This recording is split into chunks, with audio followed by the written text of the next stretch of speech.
kati abakazi balabye n'omusajja yandikwanye kati akutumya bwati nalabanga bannange webaka n'omusajja yali omuvubi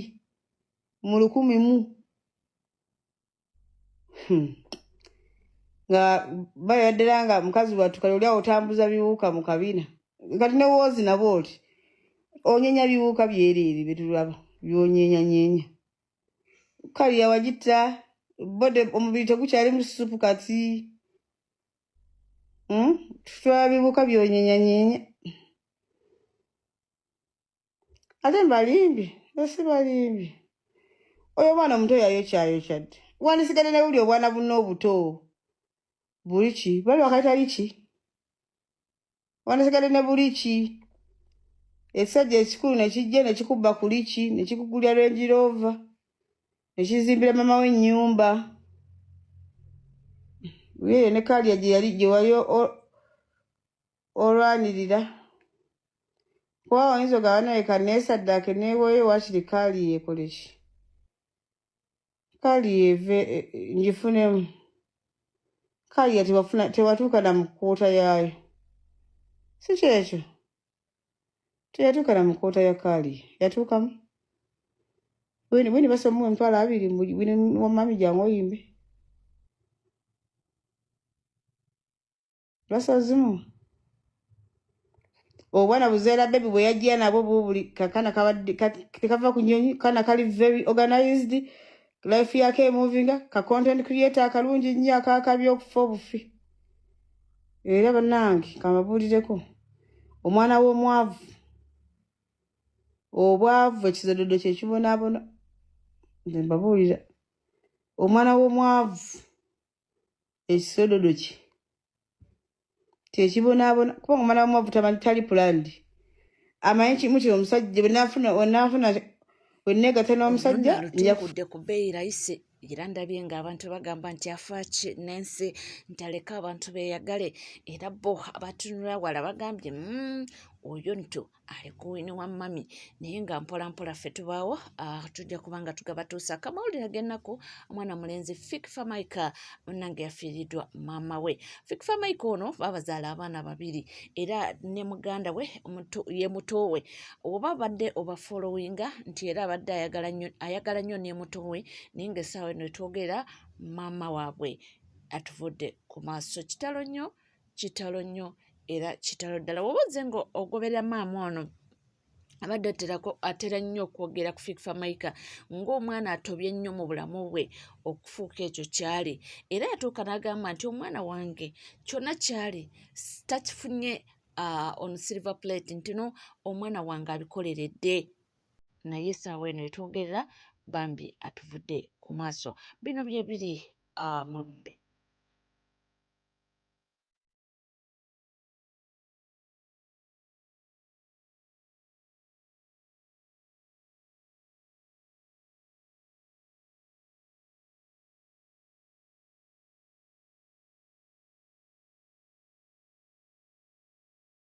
kitalo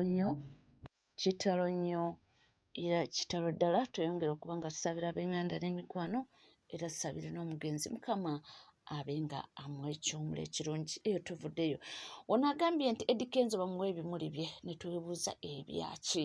agambye nti yadde Eddie Kenzo awagira eri ab'ekyenvu nti naye omuntu wakola ekirungi asiimwako ffe ne tugamba otyo kiki kye yakoze gampalaniraako tomutadde ebbali wadde Kenzo akolera gavumenti naye ku luno Kenzo oyina ekintu ekyenjawulo kye wakozeemu omanyi obuzibu bwe tufuna n'abantu abali akasente ka gavumenti gwa akasente buli wookalya wekka n'otalya na bannoobo omanya kajja kulakira gwe boolaba abo ng'akasente kabalakidde gwe manya balya bokka tebawaako bannaabwe Kenzo yasasudde abaana mu kampeyini ze baabaddemu abaana bagenza okumawo mu Christmas holidays abaana baguze obutaka yabaweredde ddala ssente nze nalabako ku baana nga bagenda basiiwuufu abamu engato zaagwa olubege obwavu obuli mu midiya obumanyi simaa bano ba bloga abaana bazze banyirira abaana buli omu atuukira mu byalo gula butaka abaana bakyusizza obulamu. That is it. Yes, yadde ssente mwazifuna nga za government niyi kyensinga okwebazaako nti tewafutyanse ssente abantu bafune ssente za gavumenti ne beefuula nga abatayina ne bakola n'abaana abaana ne bafuna ebizibu abaana ne babbaka amasimu abaana ne babbawa biki ng'omuntu tasobola yamba abaana nga yeefuula mbu ssente tezinnajja. Naye this time round yene yawa Kenzo project kyensinga omwebazaako wawa omuntu omutuufu kubanga agabana ne banneebe.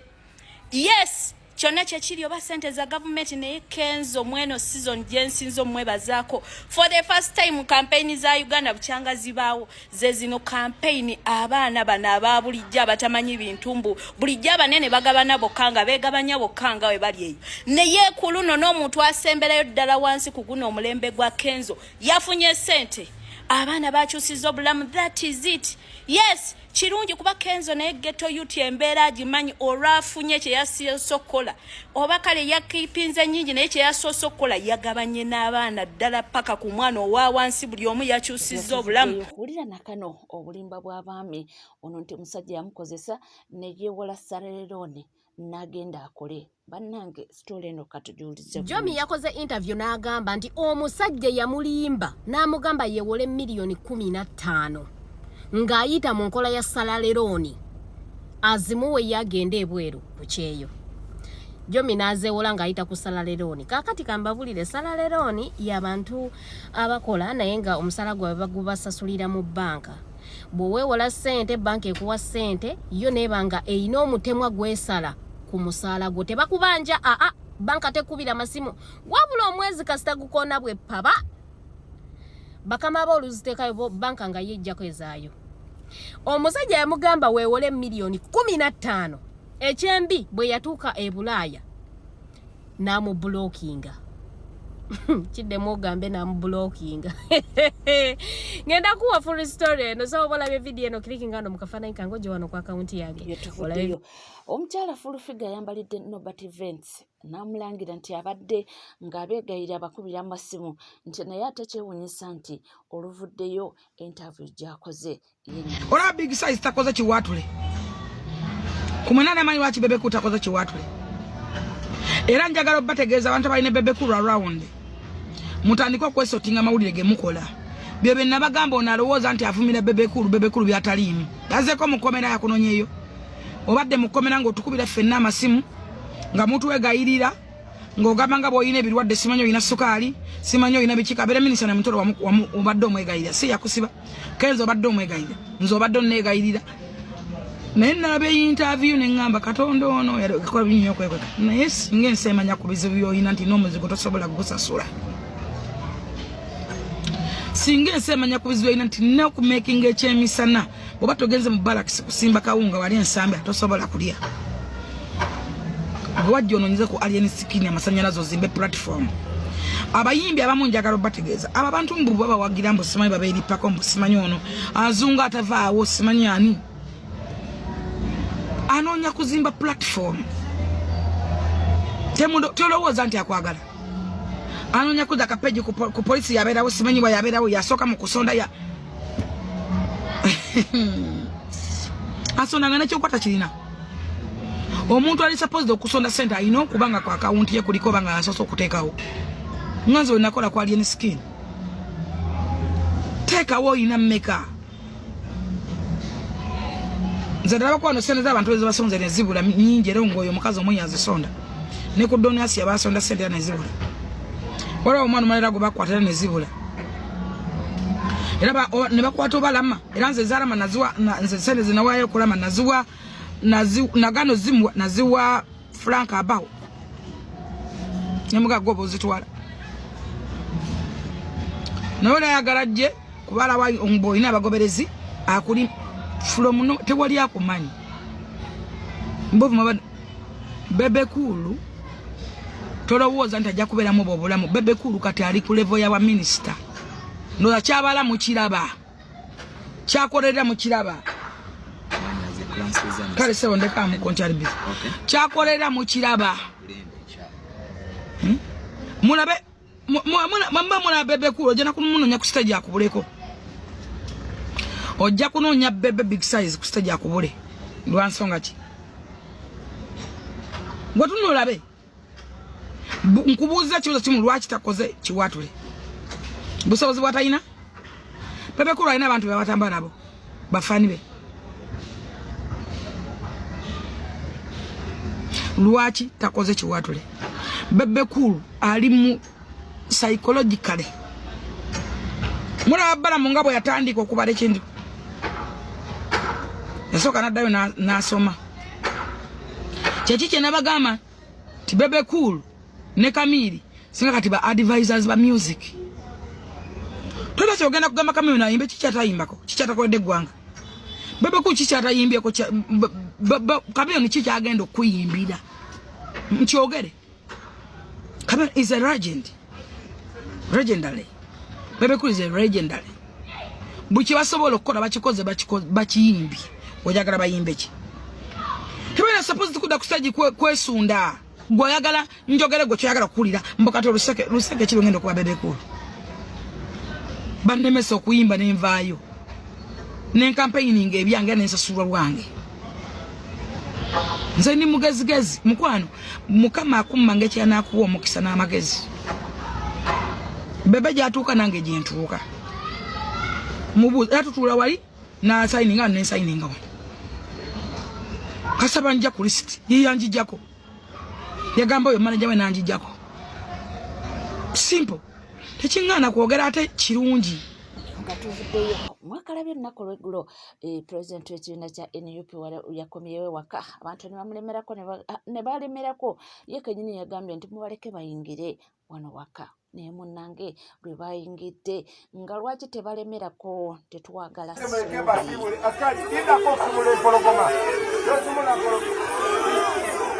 babanja suli ababuzeeko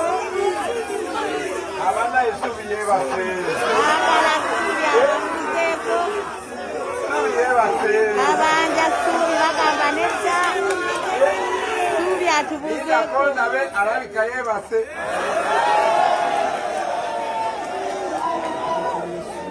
agenze kuleeta suli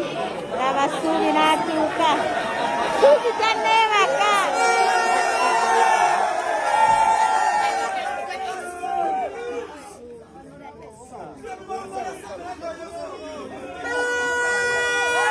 agambye musikiriza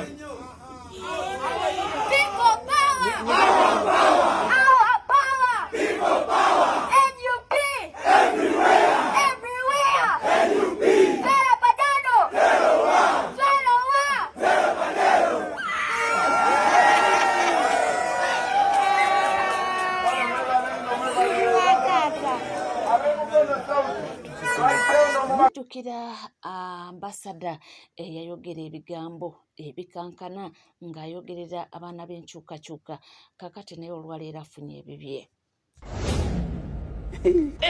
n'abagenzi bano kansooke mbajjemu Sheikh Agugwa ali ludda Sheikh Agugwa right munnange mujje baleko gye mutuusaako eno nabagamba olunaku lwa boxingidde lwakusumula maboxi ga violence zaali ziryawo nga ziri Sheikh Agugwa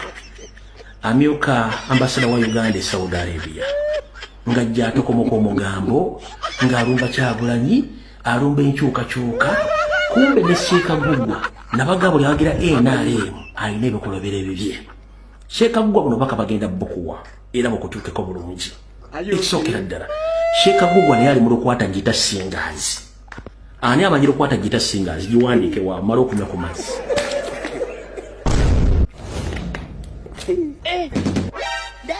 Sheikh Agugwa ali mu lukwata gita singers ebyange byogerako ate ng'omusizi agula esiyaani bino ebiga byogenda okuwulira si byange bwebamu ku bantu baagala enkyukakyuka nga bakooye okumanyirwa nga bamanyira essaa zino bajja ku social media ne baasama ne bavuma enkyukakyuka kati Sheikh Agugwa munnange ensi kekujajingi ebadde tekumanyi wakwasama kubitakukwatako singa asigala e Saudi Arabia n'osigala mu embasi ng'osiise jjukira wakola ebikolobero nga tonnafuuka ambasada abaana bwe watuusaako buliisa maanyi abaana baabano wano bampadde obujulizi nti oluwa lukwata gye tasingazi bino ebigambo si byange naye nga ngenda okuzanya obubaka muno mbeegayiridde ebigambo bimugenda okuwulira si bya Lubuye Broadcasting Service era sitera nnyo bikozesa ku platform zange wabula olw'okuba nti tuli mu lutalo we lujjira wonna buli ango tugirwaniramu njagala okusooka okwetondera abalabi bange bonna okwetola ensi yonna omuli abaana abato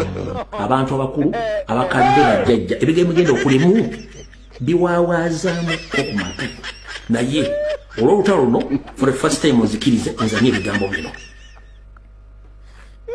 nsaba kubeetondera mwenna bawuliza abange omuli abaana abato abantu abakulu bajjajjaffe n'abantu abakulu ab'ekitiibwa for the first time lwali munzikirize mu lutalo luno nakulekera n'otomulekera ennyanja ekuttoomera ebigambo bigenda okulimu tebigenda basanyusa n'ensose beetula nabbasaba mu buwulirize bulungi nnyo Sheikh Gugwa yaani era lwaki awagira Museveni nga bulijjo bino ebigambo by'omu ku baana abakwate Sheikh Gugwa be yaliisa ogobuliisa maanyi ulira bwe musindikire olaba ogwo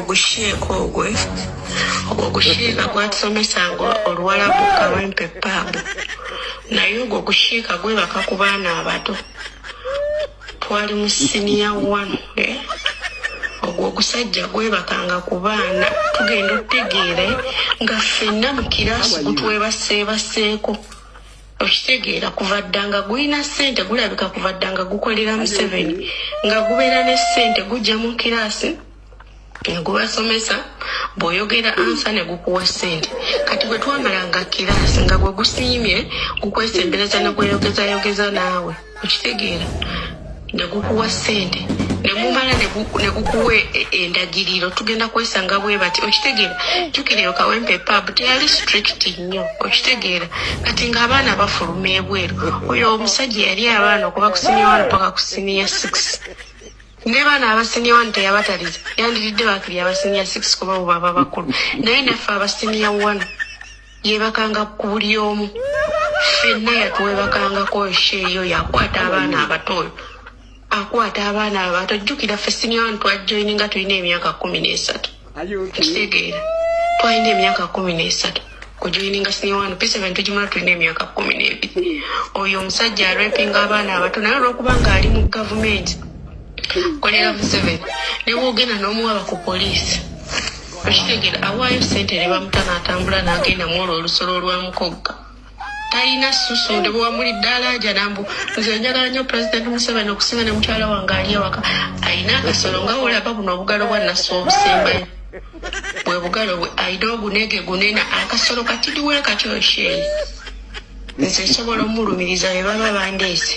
mulumiriza ogwo ogusajjamu ogwo oguto ogwagajja nekyo ekimu ekigulinganga ekyembizzi gulabika sina gusiraamu ogwo ogusajja obanga gwasiraamuka gukulu obanga balina gye baagujja nga si gusiraamu bazadde baagwo si basiraamu ne gukulira mu maka g'abasiraamu ne gwefula ogusiraamu naye nga guli gwa mbizzi kubanga omuntu ategeera tosobola kufulumamu bigambo ng'ebyo ogwo ogusajja bye gwafulumyemu mbunjagala nnyo Pulezidenti Museveni okusinga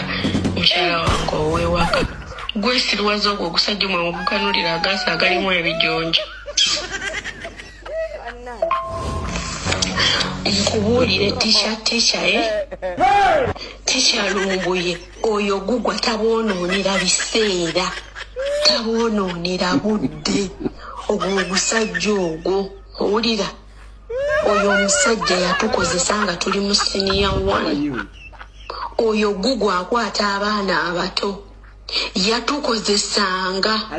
jjukira ffe twagenda mu senior 1 nga tulina emyaka 13 P7 twagimala nga tulina emyaka 12 ng'akozesa ate tagenda mu senior 6 senior 1 senior 2 senior 3 yalinganga atusomesa luwalabu subject ezo ez'oluwalabu tawhidi Quran fikihi omusajja oyo bye yali atusomesa Gugu oyo kuva ddalooza ng'akolera gavumenti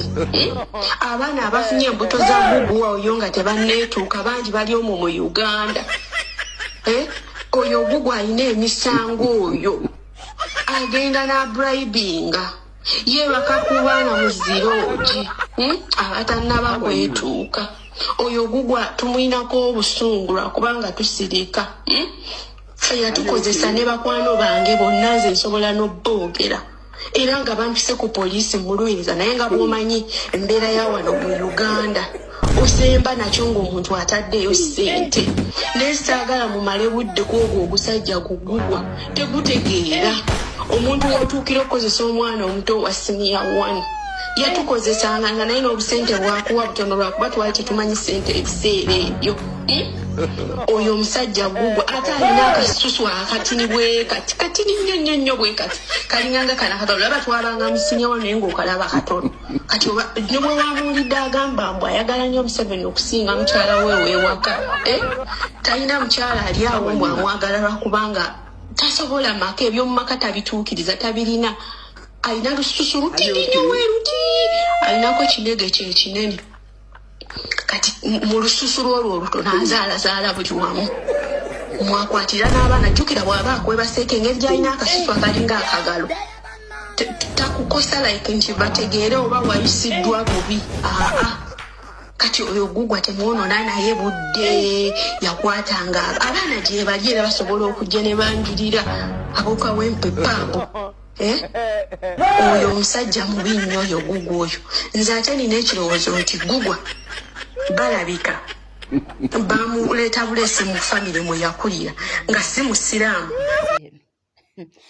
oli ku NCK TV teweerabira kubanga osubscribinga ringinga that notification bell sharinga likinga ebisigadde tuba tukomawo nabyo tova